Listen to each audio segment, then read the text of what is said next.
Hey everyone, welcome back. We're diving deep into data communism today. Sounds catchy, doesn't it? It really does. We'll be breaking down this paper, Data Communism, Constructing a National Data Ecosystem.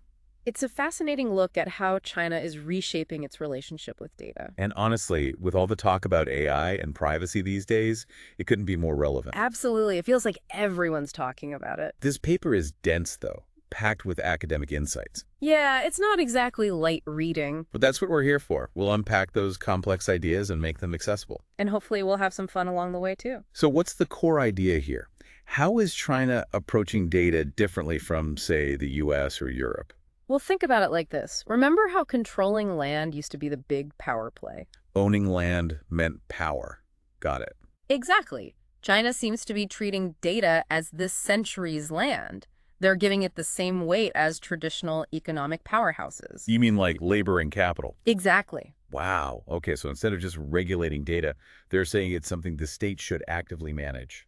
Manage, maybe even control, yeah, for what they see as the good of the entire country. That's a pretty different way of looking at things. Definitely. And it has some really interesting implications. So they're really putting data on par with these like fundamental economic forces. They are. They're actually calling it a factor of production, just like land, labor, and capital. It's a big deal in their system. And that's where this data communism idea comes into play, right? Right. But it's not about like digital breadlines or anything. Okay, good to know.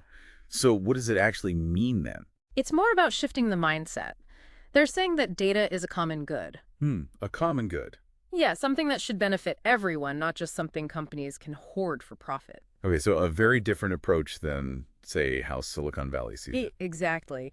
And it leads to some pretty interesting situations. Remember a few years back when China was pushing those electric cars? You mean those new energy vehicles? Yeah. Yeah, it seemed like they were everywhere. Yeah, exactly. Subsidies galore for those things, but there was a catch. A catch? What do you mean? To get those sweet government incentives, companies had to share data. Oh, wow.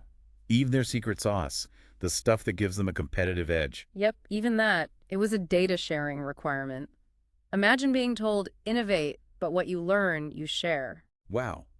I can see how that could lead to some really interesting trade-offs, like maybe you get more collaboration and faster progress. Right, exactly. But then, does it stifle individual companies from taking risks if their big discoveries aren't so secret anymore? That's the big question. It really makes you think about how we incentivize innovation. It does. Yeah. And how this new approach could completely change the game. Yeah. So you've got this system where they're really trying to push collaboration and this idea of data as a common good. Right. But China's tech sector, I mean, that's like the Wild West out there.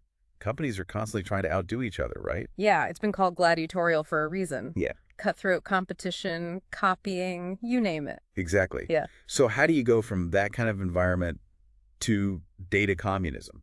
How do you get everyone to play nice and share when they're used to fighting tooth and nail? It's definitely a challenge.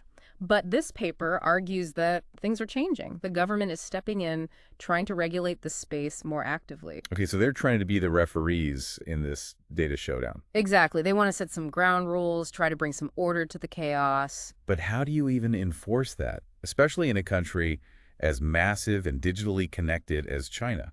Well, that's where things get really interesting. They have some pretty powerful tools at their disposal.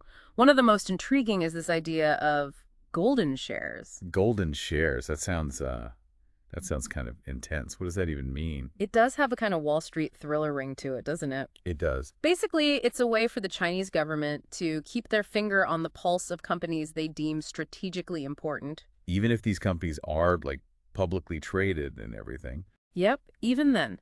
They'll take a tiny ownership stake, maybe just 1%, but that tiny share comes with some big strings attached.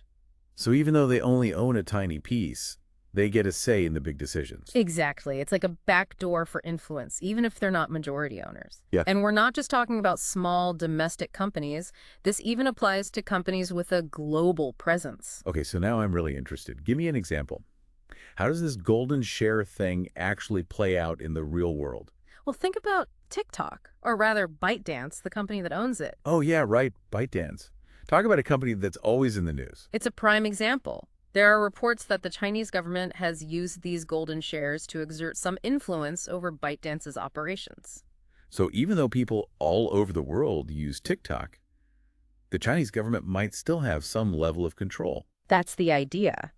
And it gets to the heart of this whole data communism concept. It's not just about what happens within China's borders. They see this as a global shift. So they want their model, their vision for data governance to become the world standard. Exactly. They want to set the terms for how data is collected, shared, and used, not just in China, but globally. Wow, that's a pretty big deal. But what does that actually mean for the average person using the internet? Like, if they're successful, what could the future look like? Well, it's hard to say for sure, but one possibility is a more fragmented internet. Instead of one big, interconnected network, imagine different internets, each with its own rules about data. So, like, what you see and do online could be completely different depending on where you are in the world, like digital borders. Exactly. What flies in Beijing might not fly in London or New York.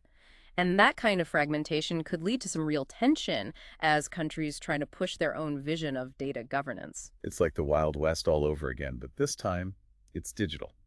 In a way, yes. But this whole conversation raises a bigger question. How should we, as a global society, be thinking about data? Is it just another commodity to be bought and sold? Or is it something more like a public resource, something that needs to be managed for the benefit of everyone? It's almost like the debate about capitalism versus communism is now playing out in the digital realm. It's a really interesting parallel. There are no easy answers, but the questions themselves are crucial. Absolutely. We've covered a lot of ground today, from data communism to golden shares, and it's clear that China is really trying to reshape the digital landscape, not just for themselves, but maybe for the whole world. Definitely a lot to unpack. And as always, by diving deep with us, you're already ahead of the curve. Keep those questions coming and stay curious, because the future of the internet is being written as we speak.